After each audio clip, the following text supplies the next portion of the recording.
Even in the mechanical keyboard world where you continuously encounter weird and wonderful constructions, the Creator board from Worklouder sticks out like a sore thumb with its unique design and modularity.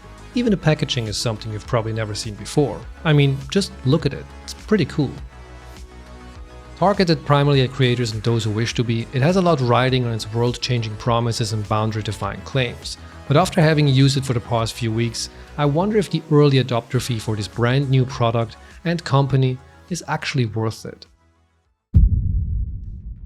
In a nutshell, this is a low-profile ortholinear mechanical keyboard coming in at a 40% size, although the 40% refers to the centerpiece. The actual board, regardless of which configuration you go with, is slightly bigger and closer to 60 or 65%. What I mean by that is, you can order this with or without the additional control pads. The total size won't change because the base is always the same. It's certainly a looker, at least to my simple tastes. I instantly liked it when I first saw it, and I still do. Maybe it is because of how different it looks or because of all the flashy images you can find on Instagram. Whatever the case may be, I was hooked and ordered the then only available choice, which was the Creator board that came with the Nano and Loop pad. That means the whole package contains 4 or technically 6 elements if you count the base and the feet for me to rearrange and set to the way I like it. The main 40% board, which is the actual keyboard part, the Nano pad, which has 2 keys and a rotary knob, and the Loop pad, which comes with 9 keys and 3 knobs. The other parts are the mentioned base that includes the daughter board that can receive up to 4 pads including the keyboard, and also contains the USB-C connector and the removable feet at the bottom that give it an angle of about 6 to 7 degrees. The last piece is the tiny 1x1 square that has an equally tiny sticker on it, containing a QR code to the Worklouder website, which is a very nice touch and a preview of Worklouder's surprisingly great presentation and user journey skills. I say surprising because the makers of this are first-timers, not only in the field of custom keyboards, but I believe in product development itself. But even though they are first-timers, they sure don't make it look like as if they are. Everything from their site to their online presence is polished, very polished, putting to shame much larger companies by comparison. Those should take note of how to make sure customers feel like they're being taken care of, before and after the purchase. Take the manual for example. It's not just text, they have genuine video tutorials on how to set up and configure everything. Genuinely good ones too, which you will need as not everything here is as self-explanatory as you'll see later. Top that off with a very responsive social presence that highly engages with potential customers. Their journey is also very well documented and very public. You can read up on everything at their Notion page, which is still updated. Again, coming from a software world where I professionally reside, I'm surprised at this high level of standard right out of the gate. This is even more remarkable if you consider that the assembly, packaging and shipping for all boards and the accessories are done manually by the creators themselves. They literally did everything. As mentioned at the beginning, the Creator board is the one I have and contains the Nano and Loop pad. At the time of this video there are a total of 5 options available on Worklouder's website, whereas the price starts at $249 and can go up to as high as $409.98, which is what I paid. For that you get what you see here along with the Work Legend keycap set, which is also sold separately and fits other chock switches just as well. If you've seen my R75 video, you might remember this type of switch from the F1. Unfortunately, I don't have that board on hand anymore, but I would imagine that these caps wouldn't just fit, but actually make the F1 a tad bit more pleasant to use. That's because these keycaps are actually quite nice, and I really like how they feel as well as the design of the Legends, although they suffer from your usual misalignment issues like you'll see on other keycaps. Interestingly though, the top row which contains the extra Legends is perfectly level along with the dots-inspired function row on the 2 pads. I can't comment on the longevity of these, but some of them have marks or dirt on them, which I don't know if that will develop into something worse over time. I really hope not, but keep this in mind. They also have a work daily and blind set. The only difference is that the numbers row doesn't contain any sub-legends on the daily and the blind set doesn't have any legends at all. What I would love to see in the future is a set of custom caps with just icons. This is something that could be really nice for the macro pads. The dots are good looking, but I have the brain of a dead hamster, and icons for the most common shortcuts like cut, paste or even just MIDI controls would be a lifesaver for someone like me. If we're talking about customizability, this would genuinely be something really cool that I haven't seen around too much. But enough of the keycaps, let's have a look at what we all came here to see. So, how does this work? Well, it's fairly simple. In fact, I'd say configuring the hardware is definitely a lot easier than the software. Removing the pads is straightforward. Everything is held down by 4 hex screws, which can easily be removed. Just watch out for the yellow standoffs, as they might dash away in a pinch if you don't pay attention. Once unscrewed, you have to unplug the small ribbon cable underneath it to disconnect it from the daughter board. The 40% keyboard can be moved around and placed at a total of 4 different positions.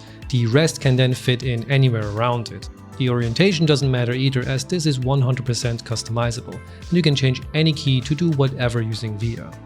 As mentioned, you have the removable feet at the bottom, which you can also rearrange to the other side in case you would want the USB-C cable to come out at the bottom. I don't see any other reason as to why they added the possibility to do that, as the holes are mirrored and the configuration options do not change depending on the orientation. Using the board without it also makes it perfectly flat. Definitely not for me, but maybe for somebody else out there.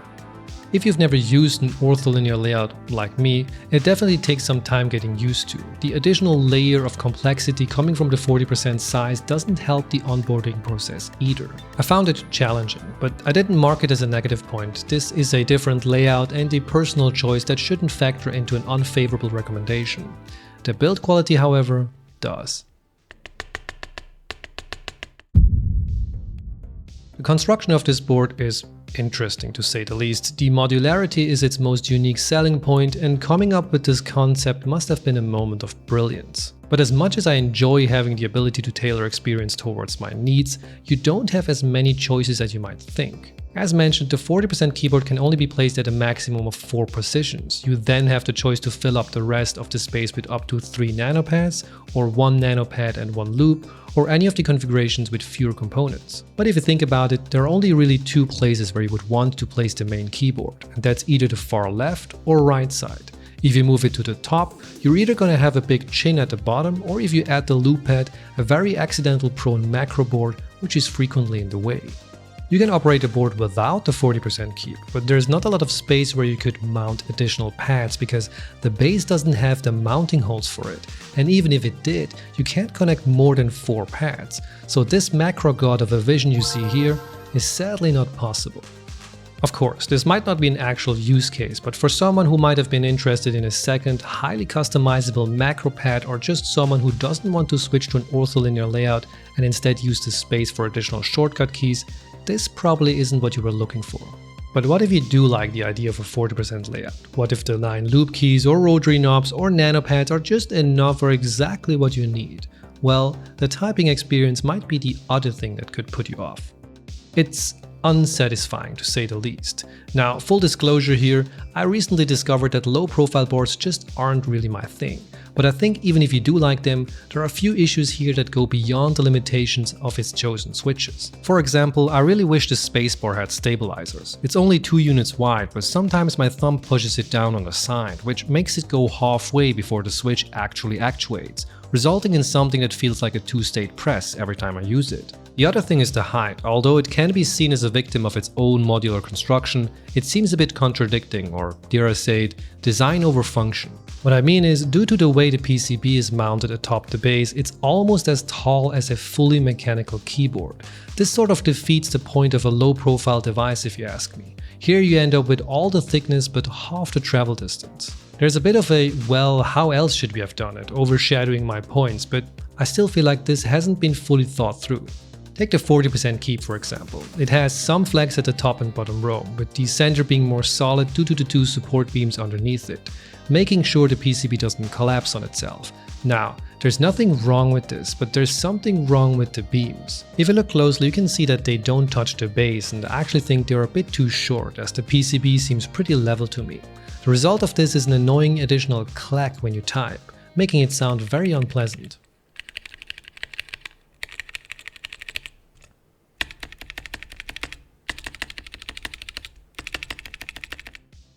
The nanopad, due to its small size, is stiff, but that's nothing that would bother me. The loop pad, on the other hand, is super flexible.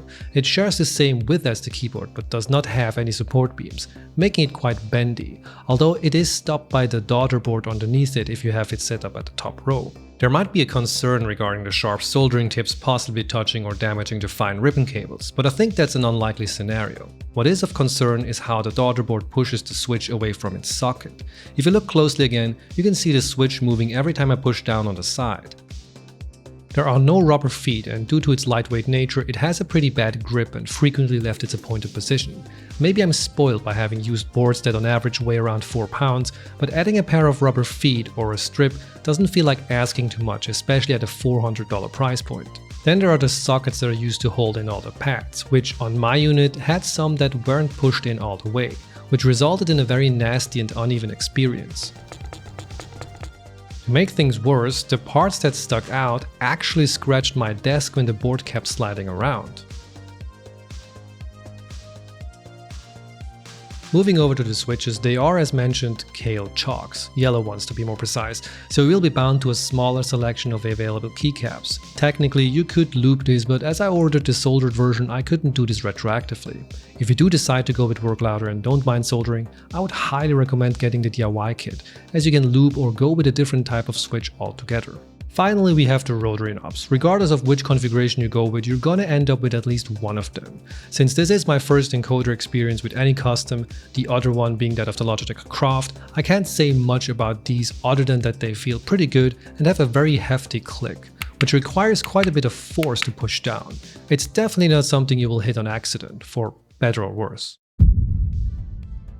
As mentioned, you can use VIA to configure every little detail of this board. Now, this isn't something special to worklouder. Almost all custom mechanical keyboards work with VIA, and you won't find more settings here than on other boards. Mostly this is a good thing, but it's also something that holds the creator board back. Don't get me wrong, VIA is a fantastic software which I prefer over whatever Logitech and others are producing these days, but out of the box it is limited when it comes to certain functionalities.